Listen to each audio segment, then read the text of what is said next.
orin kan náà ló kọ ọ́ tí gbogbo ayé fi bẹ̀rẹ̀ sí ní gbà bí ẹni gbàgbọ́ ọtí. Báwo ló ṣe kọ ọ́?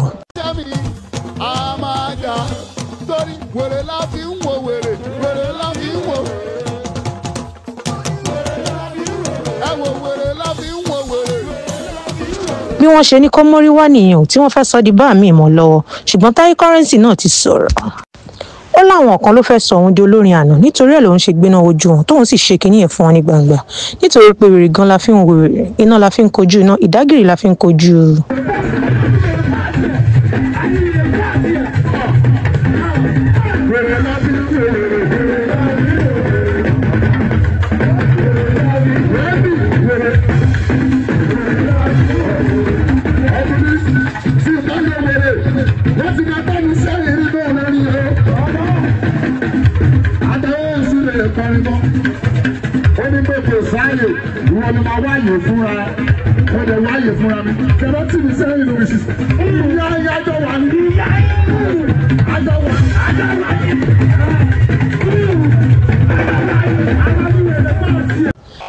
Ẹnu Currency ló ti dàn.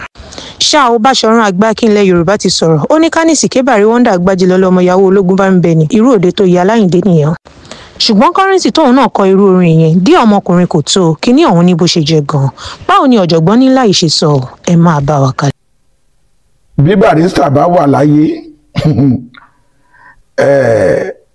ọba akọgi kì í ṣoje. Barrister kí ọba wa tuntun Olúbàdàn Rashidi Ládọjà a kì débi ìrántí kan débi pé bàbá a doríkodò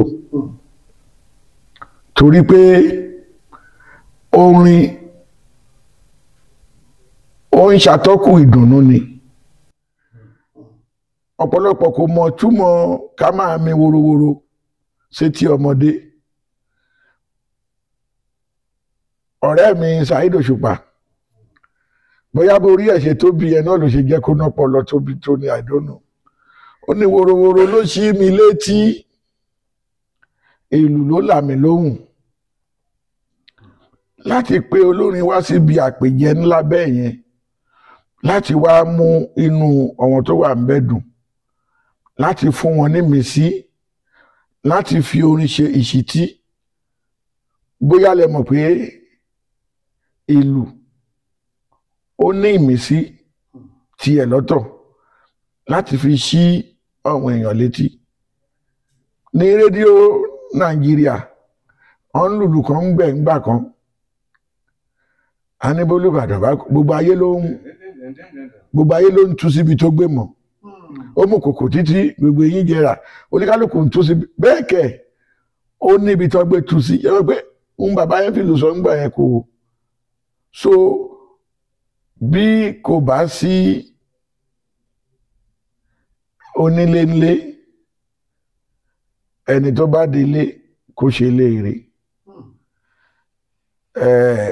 Gbogbo ohun tá a bá fẹ́ ṣe ká má nà fa confidence jù ká dẹ̀ ṣọ́ra. Gbogbo wa là fà ohun tá ń fà ló yàtọ̀ọ̀tọ̀. Ẹni tó ń fa gbó kó dínkù, ẹni ń fa kó dínkù, ẹni dẹ̀ ń fa tẹ̀súbì kó máa fà. Gbogbo wa là fà ohun tó ní kálukú wa ń fà ló yàtọ̀ọ̀tọ̀. Ìmísí àná yẹn kò tó fúnrú pàtí bẹ́ẹ̀ yẹn. Ṣùgbọ́n gbogbo àwọn tó ń gbé kágboro tó wá ń gbà bẹ́ẹ̀ ní gbàgbọ́ ọtí ká rántí pé ẹni tó ṣe ohun tó dáa lánàá ó tún lè ṣe tó kù díẹ̀ káàtó léni. Èmi nígbàgbọ́ pé bí Taye Currency bá fẹ́ ṣe rẹ́kọ́ọ̀dù Olúbàdàn á fún láwọ̀ á tún fún ní mọ́tò sí. Ìmọ̀ràn tèmi ni wípé kó máa ṣe dáadáa àti pé ayé kì í fa láṣeyọrí o. Ọ̀pọ̀ èèyàn ni mọ́ńdà láwùn ká máa múra sọ̀rọ̀ ara wa dáadáa o. Bẹ́ẹ̀ ni ṣe rí ọ̀la lè má rí bẹ́ẹ̀ o ló mú babaláwo dífá ojoojúmọ́. Nítorí wípé láti níran Taye Currency sírú ibi tí pírẹsidẹ́ǹtì wà àwọn ayé ti háì ẹ̀ lọ sórí ibi gíga. Àdúrà ẹ̀ ti gbà bí tinú Bíbélì pé ìwọ yóò máa bá àwọn ọba aládé jẹun ìwọ yóò sì máa ṣùgbọ́n kí gbogbo wa rántí pé ẹ̀jẹ̀ ló ń rọ̀nù lára gbogbo wa ká dẹ̀ máa ní ìmúrasílẹ̀ fún gbogbo ohun tá a bá fẹ́ ṣe ká má ṣe ọ̀fà confidence. àwọn kan tẹ̀ ní àìsí ní Òṣùpá lọ́nà jẹ́ iconics náà bàjẹ́ nínú irú àǹfààní ńlá báyìí gẹ́gẹ́ ní Òṣùpá wà nínú. kò sóhunkóhun tí ẹni tó múná pè ṣówó la máa ní kò sí ni tí wọ́n bá ní Òṣùpá máa bọ̀ nílé o ọ̀rẹ́ mi 20 million ó lè ṣeré ó lè dé láago 4 kó padà nífẹ̀ẹ́ rẹ̀ jọ́kì kó ń padà lálẹ́ àná money stop nonsense owó ló ń sòfin àrífín ẹni tó múná pè yẹn kì í ṣe tó bá yẹ pé Òṣùpá wà nílé wọ́n lágbára láti sọ pé Òṣùpá ìwọ la fẹ́ tíkẹ́ẹ̀tì àtàlọ́ àtàbọ̀ búùkù ẹ̀ iye báyìí wà nílẹ̀ ṣé ọ̀hún iye eréfẹ́rẹ́ ni ṣe bọ́lọ́run ló lálàáfíà ibikíbi tó ń kó Òṣùpá wà kálàáfíà Ọlọ́run kó máa bá kó mi ara àtẹ̀jẹ́ ara ẹ̀ kó má ṣọwọ́ ọjà sí bó bá rẹ̀ èèyàn díẹ̀ nǹkan ṣé kò lè sinmi jọ́ mẹ́ta ni so ẹni tó wùn náà pè ẹ má sọ pé bóyá Òṣùpá wà nílé bó ṣe wù wọ́n náà ṣe yẹn. àṣẹ Èdùmàrè kọ́ lọ ṣe wọ̀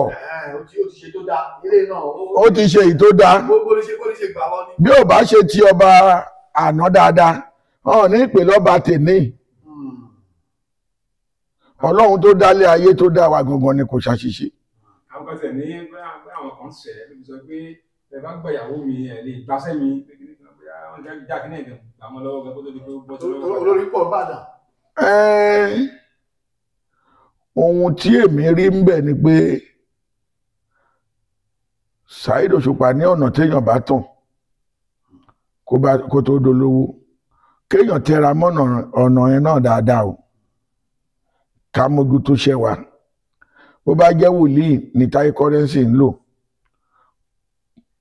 kó máa lò dáadáa tó bá jẹ́ àfáà ni kó máa lò dáadáa bá dẹ̀ pé ilẹ̀ mo pe ni kó máa lò dáadáa nítorí pé búburú ló ń bẹ nínú gbogbo ọjọ́ àdúrà la fi ń ra ìgbà padà ọ̀rọ̀ òṣìtí gẹ́gẹ́ bí àgbà Akínbáṣọ̀run ilẹ̀ Yorùbá òun ni gbogbo ẹ̀yin oníwótò wóró ẹ rántí pé ènìyàn ni wá ẹ̀dá kì í rìn kórí ẹ̀ má mì ẹ lọ ṣe wọ̀ Kẹ́sìmí Àgbàjá wọn ni Kẹ́sìmí Rascality Àgbàjá kí ilẹ̀ ṣe. Alore TV Alore TV nílé nílé òkúre ẹ máa wò ó ètò tó kọ́ni lọ́gbọ́n ètò tó kọ́ni lóye ní gbogbo àgbáyé ẹ máa wò ó.